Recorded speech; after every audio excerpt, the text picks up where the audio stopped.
하이는 세인이다. 이렇게 봤죠. 다스만이란 것은 막 그냥 만나 술 친구 만나면 잡담하고 그다음에 부동산 주식 얘기하고 뭐 그런 사람들 우리 친구들 대부분이죠. 그래서 나 친구들 잘 안 만나는데 외롭죠. 그래서 살다 보니. 근데 만나면 맨날 그놈의 그 소리야. 예. 근데 그게 세인 다스만이라는 겁니다. 다스만. 그 다스만이 그게 우리는 그 다스만 앞에서 하이데거 볼 때는 그들과 대립하면서 본래적 어떤 삶이라겠죠. 본래적 존재 가능성으로의 삶을 살려고 하기보다는 차라리 거기에 표준화되어 평준화되어 가는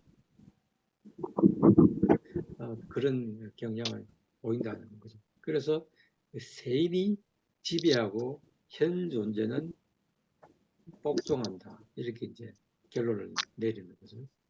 이제 결국 소결론을 내리면 사용사태 정체성과 지시구조 연관성이라는 이 거대한 그물과 그 다음에 세인, 그리고 우리를 복종시키고 우리를 그렇게 하자면 왕따 시켜버리는 이러한 이 그야말로 어떤 인적인 어떤 토대와 물질적인 토대 위에서 우리의 현 존재가 과연 본래적 존재 가능성으로서의 삶을 과연 살 수 있을까? 이걸 뭐하냐면은 이 사람은 기투라고 합니다. 이게 무엇이 나오냐면 기백투사 거든요. 그런 거는 꼭 알아놓으세요. 그래서 주로 기투 이렇게 이제 철학책에서 이렇게 나온다고 기획투사라고 이렇게 친절하게 풀어놓지 않습니다. 기투 이렇게 얘기하거든요. 그러니까 기획해가지고 자기 삶을 기획해서 현실에 투사한다는 그런 뜻이죠. 그리고 영어는 projection.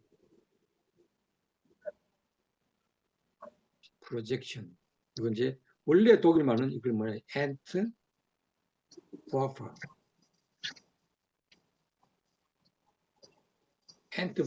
한다. 그것은 이제 그 기획해야 된다 이런 것이고, 배합하면 던진다는 뜻이거든요. 엔트는 탁 떨어져 나간다는 그런 뜻이에요. 그래서 내가 내 삶을 갖다가 이렇게 나로부터 분리해가지고 나로부터 확 분리해서 진짜 진정한 삶을 살려고 한번 노력해 본다. 이건 이제 기투라고 얘기합니다. 꼭 이 말은 외워놓으십시오. 기투. 그리고 그때 독일 말은 엔트워프다. 자, 이 속에서 이제 이러한 그 혹독한 조건 속에서 인간이 과연 이렇게 기투할 수 있겠느냐? 예.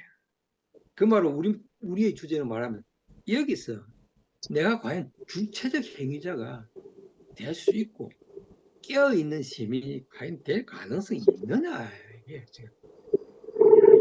이제 전체를 아시겠죠? 그러니까 사용 사태, 정체성과 지시 구조 연관성이라는 이 단어가 얼마나 우리에게 거대한 어떤 그 거물망인지, 그다음에 세인이라는 이 존재, 거대한 존재가 우리의 어떤 기투에 대해 어떤 영향을 미치는지 이제 조금 연결이 되는 거죠. 그러니까 이 속에서 우리 주제와 이제 연결시켜 볼 때 우리가 과연 깨어있는 시민이 된다는 것이 얼마나 가능할까? 여러분, 가능합니까? 얼마나 힘든 일입니까? 그래? 정말 우리가 깨어있다는 자각하고 성찰하고 연구하는 그런 삶이죠. 그죠? 이런 것들이 결국 세파와 싸워야 되는 거예요.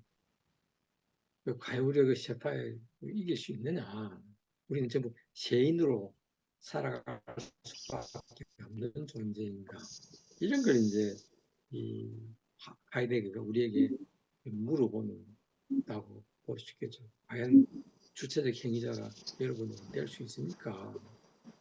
이게 자 이제 그게 지금 하던 얘기인데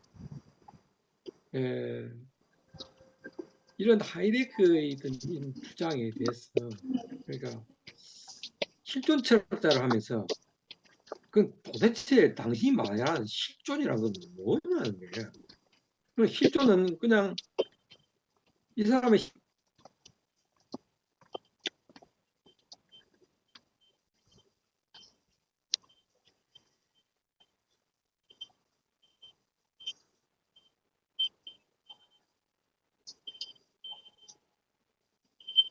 비본래적 그런 삶을 추구하는 그런 삶인데 어, 이게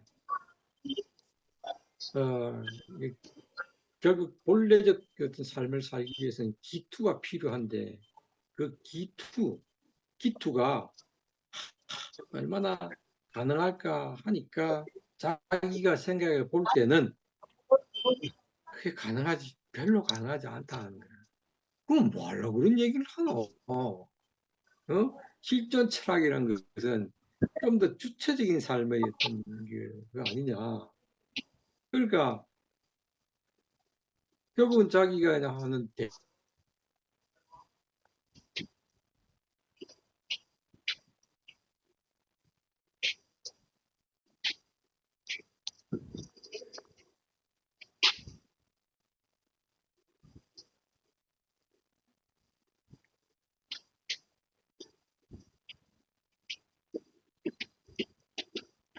세인의 포의 속에서 자기가 봐도 출구가 없는 거예요. 그러니까 본래적 삶을 그것도 실존이고 비본래적 삶도 이 사람들은 실존이에요. 이게 실존 철학자마다 실존 개념이 다릅니다. 그러니까 이 사람의 그 어떤 실존의 방식은 결국은 비본래적 존재 가능성의 삶을 살 그밖에 없게 되는 거예요.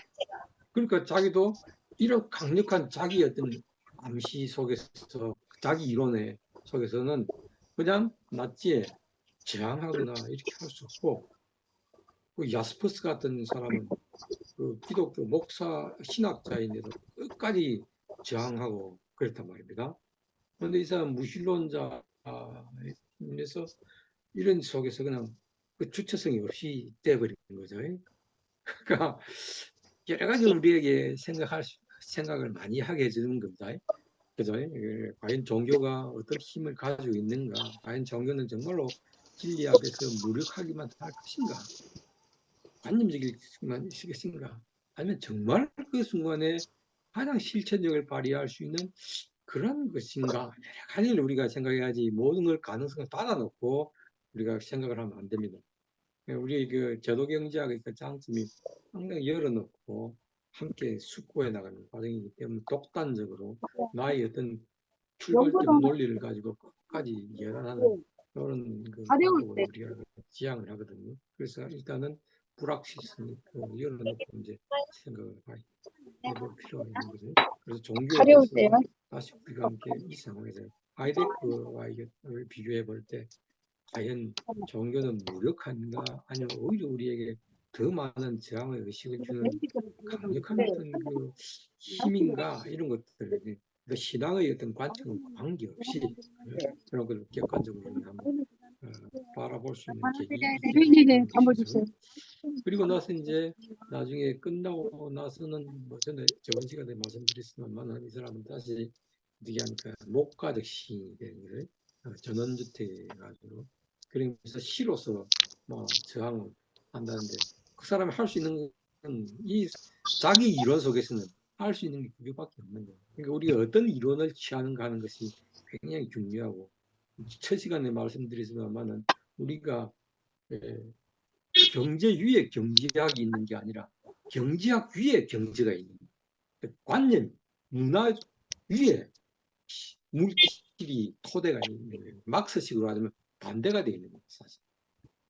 막스는 지금 토대 위에 상부주가 있다고 보는데 저는 그렇게 보지 않습니다. 상부주 위에 토대가 있는 거예요.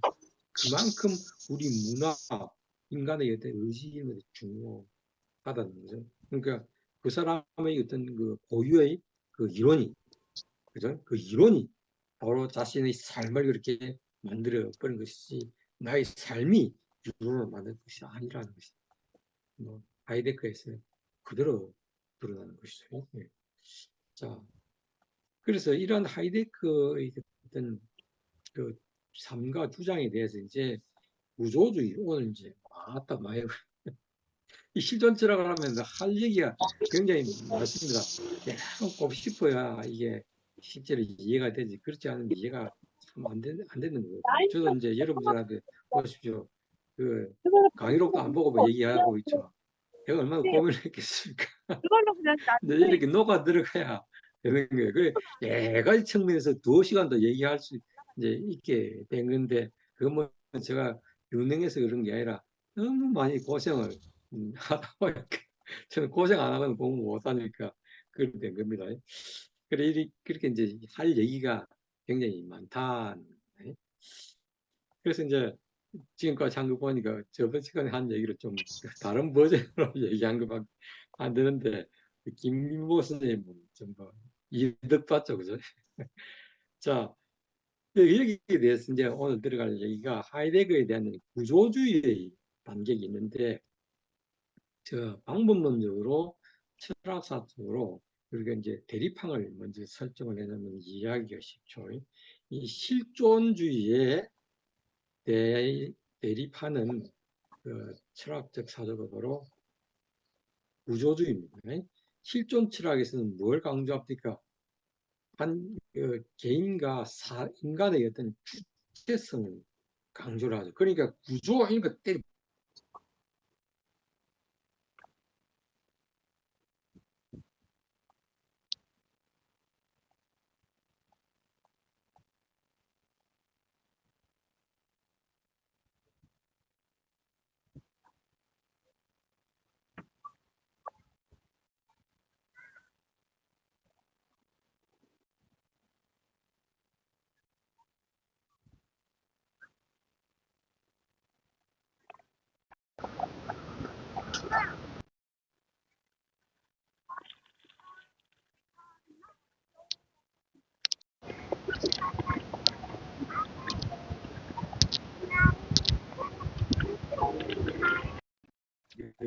얘기한 거나 유사한 그 맥락 속에서 제기되는 질문이에요.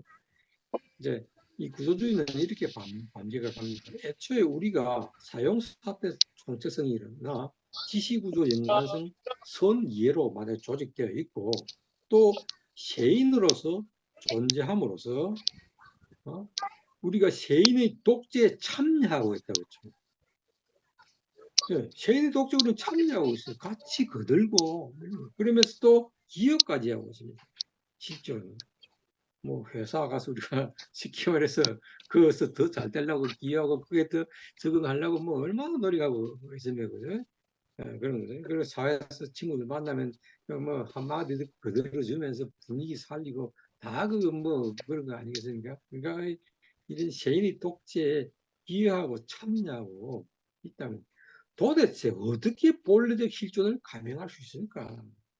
지금까지 이제 이 질문 요약을 해드리려고 계속 여러분들한테 한 번 더 말씀드린 겁니다. 과연 그러니까 하이데거에게서 우리는 주체적 행위자와 깨어있는 시민을 호명해낼 수 있을 것인가? 불러낼 수 있을 것인가? 봤지만 가능합니까? 불가능합니까? 불가능한 거예요.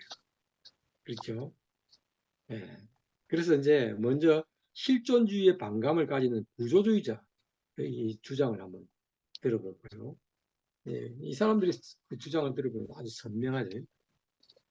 구조주의자들은 우리가 말하는 자유나 자율, 그러니까 앞에서 누가 얘기했습니까? 아직까지 말씀 안 드렸죠. 나중에 이제 많이 나올 겁니다. 그 사르트르라든지, 그 다음에 메르 뽕띠, 좀 감이 있던 이런 사람들이 자유와 자율성을 강조를 많이 합니다. 물론 그 보시죠. 기존의 전통 철학이 있습니다.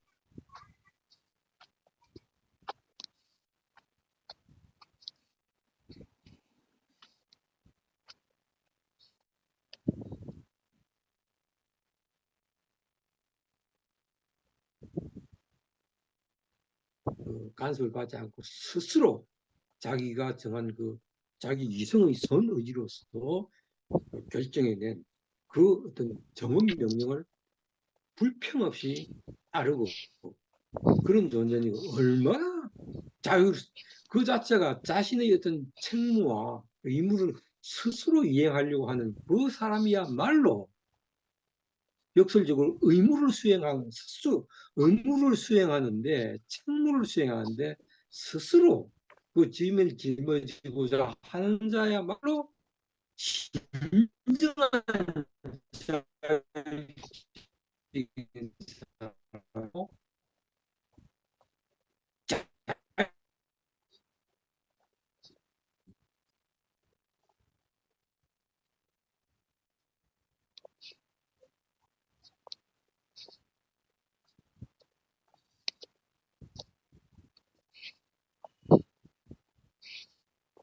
된다고 생각하는 거예요. 그러면 진정한 자율적인 이런 존재가 된다는 것이죠. 그만큼 강력한 그 자유와 그거야말로 그 의무를 다하는 것이야말로 그건 자유인 것이지, 의무를 벗어나서 훨훨 날아다니는 그건 진정한 자유가 아니라고 본 거예요. 그게 뭡니까? 신고전압파들이 자유죠. 막 벗어나서 지 마음대로 하는 거, 자유 방임이죠. 그거는 칸트가 볼 때는 그건 자유가 아니라는 거예요. 쾌락이요, 방종일 뿐이지. 진정한 자유란 것은 자신이 남이 절대 보관 법칙은 지킬 필요 없다고 보고 있어요. 자신이 어떤 정한 법칙인데 그것이 보편타당해야지. 그래서 정언명령의 첫 번째 명제가 뭡니까? 내 개인의 행동 준칙이 동시에 보편적 법칙과의 준수, 맞도록 그렇게 일치하도록 행동하라. 자신의 행동 준칙, 쉬었다 해야지 마음대로 안 돼. 편적 법칙과 일치할 수 있는지를 항상 숙고하면서 행동하라. 그 편적 법칙이 바로 정언명령이었다. 그 정언명령이 아까 자신의 행동 준칙이 보편적 원리가 상응하게 하라. 두 번째가 뭡니까? 타인을 수단이 아니라 목적으로 대하라. 이건 누가 봐도 보편적이지 않느냐. 그러니까 우리는 그건 스스로 지켜야 되는 것이고, 그 스스로 지키는 것이야말로 자유라. 훌륭한 메시지죠. 이런 정신을 이어받은 것이 또 실존 철학이라고 이렇게 보시면 됩니다. 제가 이걸 설명을 생략하려고 했는데 말이 나온 김에 이제 이게 나와야 여러분들이 아마 좀 더 그 자유가 자유에 가지고 있는 의미, 그러니까 집이 현대어로 많네요, 그 말하면 집이. 이제 이사야 벌린 같은 경우는 이런 자유를 뭐라고 볼 수 있습니까? 이 소극적 자유가 아니라 적극적 자유라고 얘기했고, 그 다음에 칼 폴라니는 이걸 뭐라고 했습니까? 사회적 자유라고 이렇게 이름을 붙이게 됐죠. 이것이야말로 진정한 자유다 이렇게 보는 거죠. 이제 요런 제가 이 말씀을 드린 이유는 이 실존 철학자들이 자유란 바로 이런 칸트적 개념에서 유래됐다 이렇게 이제 보시면 됩니다. 그러니까 제도경제학에서의 그 자유와 자유 그리고 주체적 행위자의 그 행동 준칙은 바로 칸트적인 어떤 그 영향을 받았다고 이렇게 보면 됩니다. 그러니까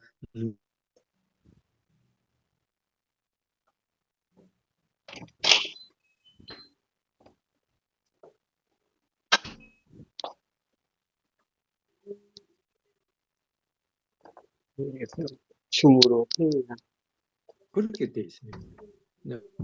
그런 걸 어? 아마 그래서 저는 이제 중요하다는 것은 칸트를 좀 이해하게 되면은 아니야. 이런 것들이 좀 다음 더 주면은 연습 명확하게 이제 일단은 이해가 되겠죠. 근데 끝나. 칸트의 어떤 자유와 자유로부터 이렇게 지금 실존 철학의 자유와 자율이 이렇게 이제 나오는 겁니다. 그거는 이제 사르트르에 가면 굉장히 이제 강하게 그 부분이 부각이 되겠습니다. 자, 이런 실존 철학에서 아주 핵심적인 명제인 자율, 그거 웃기는 일이다고 비판하는 사람들이 바로 구조주의자라는 겁니다. 이제 아시겠죠? 그래서 이 자유와 자율은 네가 스스로 뭐 어떻게 되고 착각이야. 그거는 구조가 만들어낸 착각이나 안상뿐이라고 주장합니다. 구조 속에서 그냥 구조가 만들어낸 뭐 예를 들어서 누가 세뇌를 했다든지 뭐 있다 보니까 내가 뭔가 되는 것 같이 하고 뭐 홈제와 저는 그거나 마찬가지지. 무슨 어느 죽을 자유 뭐 그런 게 어디 있느냐. 이게 이제 우리는 우리 자유와 자유를 구조 속에서 이루어지고 구조의 지시에서 이루어진 것은 우리는 내가 자율적으로 행동하고 있다고 착각할 뿐이다고 하는 것이 구조주의의 생각입니다. 그러니까 이 주체성 없다 이런 얘기죠. 그래서 근데 우리가 행하는 모든 활동은 인간이 공유하는 무의식적 구조, 상징적 질서에서 결정되는 것이지 내가 자각해가지고 의식적으로 상징과 도덕적 관계는 내 스스로의 어떤 자각과 판단에 의해서 만들어낸 것이 아니라 그게 아니라 그냥 무의식적 구조. 우리 인간이 그냥 공유하고 있는 무의식적 구조. 그 다음에 상징적 질서가 있는데 그냥 태극기 앞에서 맹세하고 뭐 등등 뭐 교회 가면 기도 드리고 절에 가면 뭐 시주하고 딱 이런 상징적 질서에서 그냥 결정되는 것이지 그건 뭐 아무것도 아니다. 이 레비스트로스 같은 구조주의 철학자들이 주장하는 것이고 그 다음에 이 이데올로기적 국가 정치가 주체를 호명하는 것일 뿐이지 우리 스스로 주체성을 가지고 있는 것이 아니다. 이데올로기적 국가 정치가 우리를 주체로서는 꾸려낼 뿐이다. 군대 가라. 이런 식으로. 이제 알티셀 같은 경우가 구조주의자들이 이런 생각, 이 구조주의, 만약 구조가 모든 걸 결정한다는 것이고 주체자의 행위, 이거는 개뿔도 없다. 이게 이제 이 사람들의 생각이. 자, 그래서 이데올로기 구조가 또 자유로운 주체라는 착각을 만들어내는 것이다. 전두환은 이것던 이데올로기 구조 속에서 우리는 자유롭다. 많은 사람들이 자유롭다 생각했지 않습니까? 그 중에 몇 사람만이 진짜 본래적 어떤 존재 가능성의 삶을 살려고 기투한 사람들이죠. 그게 이제 70년대, 80년대 민주화 운동에 이렇게 헌신하고 투쟁하고 투옥당하고 죽고 고문당하는 그런 사람들입니다. 그러니까 그런 사람이 없다는 것이 아니라 그런 사람들은 그냥 이데올로기적 국가 구조가 자유로운 주체라는 착각을 만들게 하는 착각 속에서 살고 있는 거예요. 그리고 우리는 이제 구조주의에 따르면 우리는 그 착각에서 벗어날 수 없고 그걸 진실로서 다 받아들이고 있다. 그리고 군중과 그다음에 강력한 정당들의 지지자들 그 속에서 그냥 우리는 그게 옳다고 그냥 따라가고 그러지. 우리가 깨어있는 시민의 어떤 행동이고 시위고 이렇게 생각하면 안 된다는 것이. 우리는 그냥 바보다. 그냥 시킨 대로 하는 그런 구성물일 뿐이다 하는 게 이제 구조주의자들이 생각합니다. 또 푸코 같은 경우는 권력 구조가 또 주체를 발전시키기도 한다. 권력 구조 속에서 이제 주체가 발전되는 것이지 그거 없이 발전되는 것이 아니다. 자, 이 구조주의자의 이런 생각은 하이데거의 세인의 독자와 다르지 않죠. 그러니까 당신 실존주의 철학자라고 얘기해 본들 우리 생각하고 똑같네. 이거가 마찬가지라는 거지. 그렇다면 이제 자유로운 결단을 내리는 주체를 어떻게 찾아낼 수 있을까? 즉 자기 행동에 책임을 질 수 있는 주체, 자기의 본래적 존재 가능성을 향해 기획 투사할 수 있는 주체의 가능성을 하이데거에 발견할 수 없고 구조주의자들 아예 그 얘기를 박살을 내버리게 그렇죠? 이런 상태예요. 근데 사실은 또 하이데거와 구조주의자의 입장의 그 생각을 우리가 전면도 부인할 수도 없잖아요. 사실은 보면은 우리는 나도 그렇게 세인으로서 살고 있고 사용사태, 총체성과 지시구조 연관성 아래서 허우적거리고 있는 존재죠. 그죠? 옷 입는 것만 봐도 그렇지 않습니까? 뭐 유행 따라 입지 언제까지 지금은 조금 좁은 바지 입고 있지만 나중에 좀 벌렁한 바지 입으면 나도 그게 이 영감탱이가 저 어떻게 벌렁한 바지 입고 다닐 거예요. 그 벗어날 수 없는 거, 우리 세인이 될 수밖에 없는 게 현실이거든요. 그래서 구조주의자와 이 하이데거의 어떤 그 생각을 불편하다고 해서 제가 그거하고 외면할 수 없는 거예요. 모든 이론은 우리가 새겨듣고 우리 성찰의 계기로 삼아야 되는 것이지 내가 듣기 싫다고 해서 이게 배척해 버리면 발전이 전혀 없지 않습니까? 그리고 나의 발전이 없을 뿐만 아니라 이 삶의 문제를 해결을 해내갈 수 있다. 제도경제학은 실용주의 철학입니다. 나중에 보겠습니다. 이번 학기에 다 할 수 있을지 모르겠는데 삶을 어떻게 개선시키느냐는 것이지 지식을 더 많이 아느냐 이건 별로 중요하지 않다는 반지식을 어떻게 우리 삶을 개선하는데 활용하냐 그게 도구주의거든요. 인스트루멘털리즘인데 이게 바로 제도경제학의 중요한 어떤 철학적 기반이 되거든요. 그게 존 듀이에서 나온 그런 말 실용주의 철학자. 네, 그래서 이게 결국 뭡니까?